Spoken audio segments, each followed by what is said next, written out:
e esse é o único canal no YouTube que tem a Bíblia comentada versículo a versículo. Por isso que seja bem-vindo, seja muito bem-vindo a essa jornada que a gente vai junto meditando a respeito da palavra de Deus. E nesse vídeo a gente vai pensar a respeito do seguinte: o justo viverá pela fé, se não retroceder. Quer entender mais sobre isso? Não sai daí, fica comigo até o final. Vamos junto?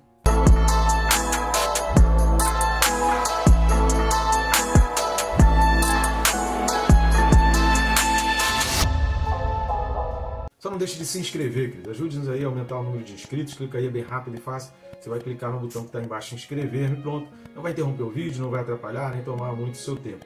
Eu sugiro também clicar no sininho, porque clicando no sininho você fica por dentro de cada novidade que a gente vem colocando aqui no canal. Você acompanha os versículos para não deixar escapar nada e também se disciplina, porque a gente tem esse hábito de... Segunda-feira eu começo a estudar a escritura todo dia. Cara, essa segunda-feira não chega nunca, igual a academia, né? No primeiro dia do ano começa a malhar, eu vou para academia. Esse dia não chega nunca. Com o sininho, isso vai te ajudar. Você não vai deixar escapar a oportunidade de estar estudando a palavra de Deus, tá legal? Então nós estamos aqui para te ajudar. A Bíblia diz lá no livro de Oséias que o povo peca por falta de conhecimento. Então é óbvio que só o conhecimento também não vai ajudar muito. Por isso a gente está aqui para ajudar a entender o que a Bíblia está falando. Muita gente diz que a Bíblia é um livro difícil, que é complicado, que eu não consigo entender muitas coisas. Pois é, para isso nós estamos aqui para te ajudar na compreensão das Escrituras. Vamos junto? Então vamos lá, o texto desse vídeo, carta aos Hebreus capítulo 10, e os versículos são 37 e 38. Hebreus 10, 37 e 38 diz assim: porque ainda dentro de pouco tempo aquele que vem virá e não tardará. Todavia, o meu justo viverá pela fé. E se retroceder, nele não se compraz a minha alma. Cara, que texto lindo, a citação aqui do trecho de Abacuque, que a gente vai ler já, daqui a pouquinho a gente vai estar lendo esse trecho de Abacuque, e a gente vai destrinchar um pouco esses versículos que são complementares e que são também complementares a pelo menos os 4 últimos vídeos. Então é muito importante que você assista os 4 últimos vídeos para que você tenha uma compreensão clara daquilo que o autor está dizendo aqui, por que ele está falando essas coisas aqui. Tá legal? Antes da gente entrar a fundo, eu peço algumas ajudas suas para o nosso canal. Nós estamos aqui de uma maneira totalmente independente, sem ajuda de nenhuma instituição, e a minha ajuda é com cada um de vocês. Então cada um de vocês pode nos fazer chegar mais longe. É óbvio que a minha vontade é sair pregando pelo mundo, eu ser convidado a estar em vários lugares anunciando a palavra de Deus. Isso demanda preço de passagem, hospedagem, alimentação, uma série de outros fatores, de outras questões que infelizmente a gente não tem condições. Então a maneira barata, rápida e fácil é cada um ajudando e levando esses vídeos para outras pessoas. Nunca foi tão fácil e barato, né, quanto utilizar esses artifícios da internet. Então você pode estar ajudando o nosso canal, o nosso ministério, de várias maneiras. Uma delas, que é grátis, não vai custar nada para você, também é rápido e fácil, é curtir, comentar e compartilhar, o famoso triplo C. Né? Curtindo e comentando, o YouTube ele tem aí um algoritmo que ele faz os cálculos aí, vê que o vídeo é legal e começa a indicar, começa a aparecer no feed das pessoas a recomendação, e compartilhando você vai além desse algoritmo do YouTube, porque você faz o vídeo chegar a pessoas que jamais receberiam essa recomendação, essa indicação. Bom demais, né? Que assim a gente vai levando a palavra a toda criatura, a gente vai pelo mundo inteiro levando a palavra de Deus. Outra maneira também, aqui do ladinho tem um QR Code. Lendo esse QR Code, você vai ter um menu. Esse mesmo QR Code, esse mesmo menu, ele pode ser aberto também na descrição do vídeo. Você vai clicar aqui na descrição, ali no mais, qualquer link que você clicar ali, ele vai te levar automaticamente a esse menu de opções. O que tem nesse menu de opções? Os livros que nós escrevemos, cujas capinhas estão aparecendo também aqui do ladinho. Esses 2 livros são leituras indispensáveis, são livros realmente fantásticos que vão te ajudar, vai te trazer muito crescimento da palavra de Deus. Eu tenho certeza que você não só vai gostar, como você vai presentear pessoas. E nesse link você vai ter opções ali de comprar no Mercado Livre, no nosso canal na Amazon, na Hotmart, em papel, digital, no Kindle, que tem muita alternativa ali que você não pode deixar de estar adquirindo esse livro. Tá legal? Então vamos lá. Primeira coisa que a gente precisa observar nesses versículos, e para ajudar esse entendimento do que está sendo falado aqui, que o versículo começa: porque ainda dentro de pouco tempo aquele que vem virá e não tardará. Isso aqui também, Pedro fala sobre isso na segunda carta de Pedro, capítulo 3, versículos 9 e 10. Então a segunda carta de Pedro, capítulo 3, versículos 9 e 10, fala assim: olha, não retarda o Senhor a sua promessa, como alguns a julgam demorada. Pelo contrário, ele é longânimo para convosco, não querendo que nenhum pereça, senão que todos cheguem ao arrependimento. Virá, entretanto, como ladrão, o dia do Senhor, no qual os céus passarão com estrepitoso estrondo, e os elementos se desfarão abrasados. Também a terra e as obras que nela existem serão atingidas. Então Pedro também vai falar sobre isso, e o que a gente vai começar a perceber, que a gente vai ver claramente, quando a gente estuda a respeito do Novo Testamento, a respeito da igreja primitiva, a gente vai perceber claramente que os cristãos da igreja primitiva seguravam muito firme essa convicção na volta de Jesus. Eles tinham essa certeza, eles tinham isso com muita garantia, eles se abraçavam nessa questão da volta de Jesus, ou de pelo menos estar com o Senhor, de estar com o Senhor na glória, e isso os motivava para que permanecessem firmes, constantes, inabaláveis e sempre abundantes na obra do Senhor, como Paulo fala, né, na primeira carta aos Coríntios 15:58. O que os fazia permanecer firmes ali, inabaláveis, como Paulo vai falar também aos Efésios, no capítulo 6, quando ele vai falar da armadura, para que permaneça firme, para que aquela armadura esteja com vocês, é o entendimento da palavra de Deus e a certeza de que Jesus vai voltar, de que o céu existe. Esse é o grande segredo da igreja primitiva, que era o grande diferencial, que talvez hoje nós precisemos refletir um pouco se nós temos realmente essa certeza, é de estar no céu, é de estar na glória, é de que nenhum bem aqui nessa terra é tão bom quanto estar na glória, e nada do que aconteça aqui pode nos abalar de ruim, nada do que aconteça aqui de ruim pode nos abalar e tirar-nos da constância, da perseverança de seguir firme para o alvo que está em Cristo Jesus. E é interessante que esse segredo desses irmãos da igreja primitiva se dava sem uma Bíblia impressa. Hoje a gente vive uma palhaçada aí que está me dando assim... Eu ouvi certos pregadores começarem a falar: cadê a Bíblia de papel? Cadê a Bíblia de papel? Como se carregar a Bíblia de papel. No meu tempo, quando eu me converti, a Bíblia não existia internet, nem existia celular, né? A Bíblia de papel era chamada de desodorante do crente. Sabe por quê? Porque ela só vivia embaixo do braço. Ninguém abria para ler, ninguém lia. Eu fui professor de escola dominical logo nos meus primeiros anos de convertido. Eu fui professor de anciãos. Eu dava aula para anciãos e era triste ver que ninguém nem estudava as lições, não lia um dos versículos mencionados, pelo menos pela revistinha. Tinha uma revistinha para orientar com leituras diárias, leitura da segunda, da terça, da quarta, da quinta, da sexta, do sábado e do domingo, para a pessoa estar preparada ali para a escola bíblica, e ninguém lia, cara. Ninguém lia. Então, os irmãos da igreja primitiva não tinham Bíblia de papel. Qual era a versão que eles tinham, irmão? Era NAA, era RA, era NVI, era NTLH, era mensagem? Qual versão? Não tinha, cara. Não tinha, nem existia imprensa, não existia 1400 anos aqui antes de qualquer surgimento de imprensa, Bíblia impressa. Ninguém tinha nem noção de que um dia haveria um Novo Testamento. Tudo que eles tinham ainda era o que hoje para nós é o Antigo Testamento. Então é uma palhaçada esse negócio, cara, de Bíblia em papel, Bíblia no celular. Eu uso a Bíblia no celular e dou glória a Deus pela minha Bíblia no celular, porque eu tenho todas as versões ali, eu tenho enciclopédia, eu tenho a versão grega, eu tenho a Bíblia em hebraico, eu tenho comentário Moody, eu tenho comentário Barclay, eu tenho comentário Bacon, eu tenho comentário Champlin, eu tenho comentário de Calvino, eu tenho comentário de Lutero, de Wesley. Eu tenho tudo aqui, tá tudo aqui dentro. Então, na hora que eu quiser, no lugar que eu quiser, eu paro para abrir isso aqui, eu estudo a palavra, eu faço meditação. O aplicativo da minha Bíblia tem mais comentário e anotação do que muitas Bíblias de estudo tem hoje aí. Então, assim, uma palhaçada isso, cara. Você vai dar um nervoso esse negócio de Bíblia em papel. Aqui é Bíblia em papel, crente Nutella, que usa Bíblia no celular. Para com isso, a Bíblia tem que estar no coração. A Bíblia tem que ser lida. Você tem que estar diariamente lendo e estudando a palavra. Isso que vai fazer a diferença. Se é no papel, no celular, se é em pele de carneiro, onde for, se é na parede, se é no outdoor, não importa. Ela tem que estar no teu coração. Isso fazia a diferença.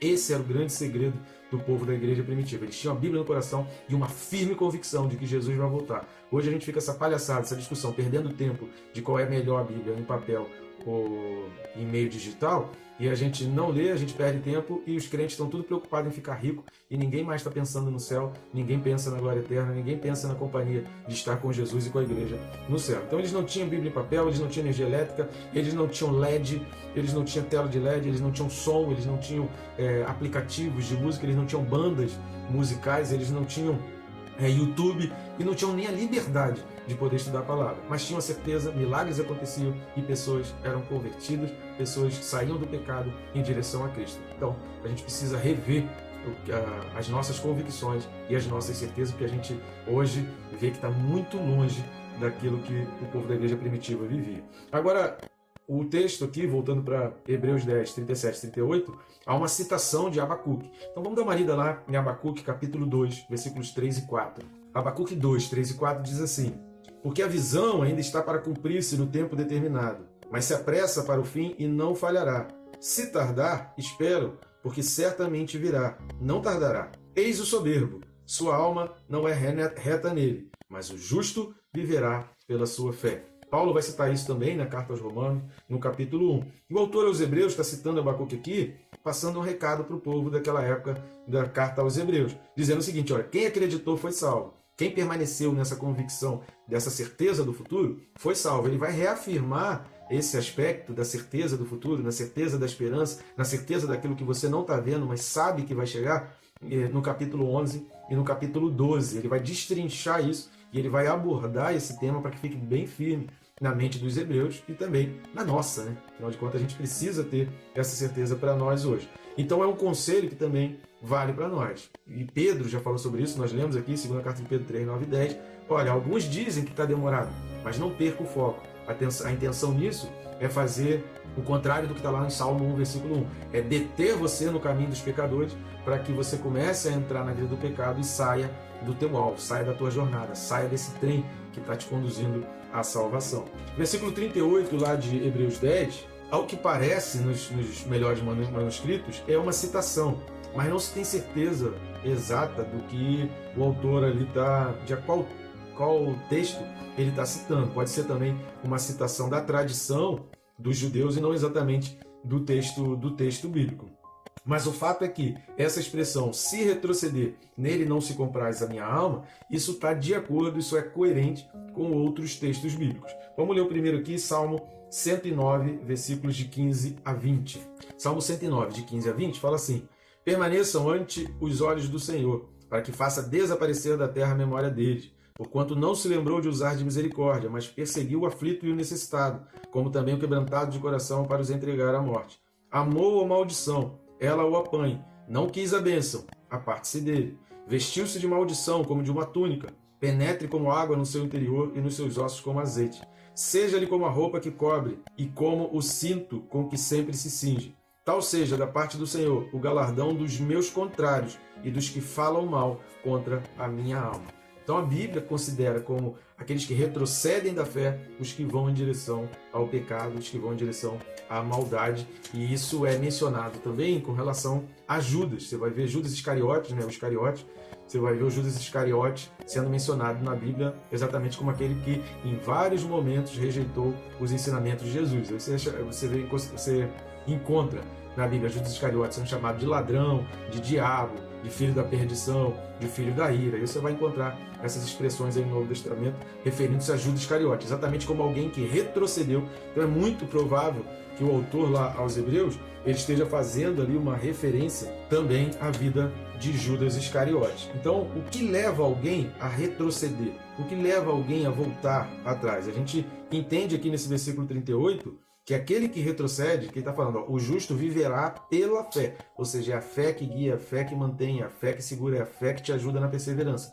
Agora está falando, aquele que retroceder, ou seja, aquele que deixar de seguir pela fé, aquele que abandonar a fé, que ele já falou sobre isso, eu recomendo assistir os vídeos aí de Hebreus 6, do 4 ao 8, são 4 vídeos que a gente tem aí, aqueles que retrocedem, aqueles que abandonam a fé, não perseveram, aqueles que se abalam, aqueles que não são constantes, como nós falamos nos 2 últimos vídeos aí, e Deus não se compraz, Deus não se alegra, Deus não tem prazer. Essa expressão se compraz é que não se compraz é que não tem prazer. Compraz é ter prazer, né? É ter alegria, é ter satisfação naquilo dali. Então Deus não se alegra daqueles que abandonam a fé e aqueles que deixam a fé. E o que leva o ser humano a abandonar a fé e a voltar atrás? A comparação. Então quando ele compara o caminho que eu estou seguindo com o caminho que eu seguia antes, e ele não entende, ele não estuda, por isso que é importante você estudar as Escrituras, e você entender as Escrituras e você entender essa questão do céu, todo esse entendimento a respeito para onde você vai. A pessoa que não entende isso e começa a comparar com o que ela vivia, ela vai achar que a vida no pecado é melhor do que a vida com Deus. E aí é o primeiro sinal de que ela não entendeu nada sobre céu e inferno, ela não entendeu nada sobre os benefícios de estar no céu, de estar na glória, o que é salvação, de que nós fomos lavados, ela não entendeu. E a Bíblia vai tratar esse assunto dessa forma, como uma pessoa que faltou o entendimento, uma pessoa que não entendeu que deixar o pecado é deixar algo escuso, é deixar algo sujo, é deixar algo imundo, que o pecado é algo imundo. E agora ela foi lavada, ela está limpa. E voltar ao pecado significa, a Bíblia compara isso como alguém que vomitou e depois está com fome, vai lá no vômito e pega de volta. Então, se a gente não tem essa noção e a gente começa a comparar, a gente vai achar que O vômito é que tem o melhor alimento. A gente não vai entender que de Deus vem o maná, as codornizes, e que Deus tem um alimento muito melhor para a gente do que precisar pegar no vômito. Então vamos dar uma lida em Provérbios 26, versículo 11. Provérbios 26, 11 fala assim: como o cão que torna ao seu vômito, assim é o insensato que reitera a sua estultícia. Ou seja, assim é o insensato que retrocede. Assim é aquele que não parou para pensar, não parou para entender ainda que a vida com Deus é uma vida de limpeza, é uma vida de alimento puro, é uma vida de sustento da parte de Deus, é uma vida de um leque de opções, de felicidade, de glória e principalmente a glória eterna que é estar com o Senhor na eternidade e que nada nesse mundo se compara. Quando a gente entende que as coisas desse mundo são vômito, são esterco, são coisas escusas e que a glória de Deus é o melhor para nós, quando a gente consegue entender, jamais, querido, a gente vai querer voltar, porque a gente entende que o vômito é algo podre, é algo sujo, é algo que só vai trazer doença para nós. Mas tem gente que acha que isso é o máximo, que aquilo que ele vomitou é o máximo e aí ele se arrepende e quer voltar para essa vida. Pedro também vai citar em Provérbios na segunda carta. Então, a segunda carta de Pedro, capítulo 2, versículo 22. Vamos dar uma lida lá. Segunda carta de Pedro 2, 22 fala assim: com eles aconteceu o que diz certo adágio verdadeiro: o cão voltou ao seu próprio vômito, e a porca lavada voltou a revolver-se no lamaçal. Então é assim quando a gente recebe a Cristo. A gente é lavado, a gente sai do vômito, a gente sai do lamaçal, a gente sai da imundícia, a gente sai das bactérias, dos vermes espirituais, né? Associando nesse contexto de viver, comer lixo, um monte de enfermidade, doença que você tem para o corpo.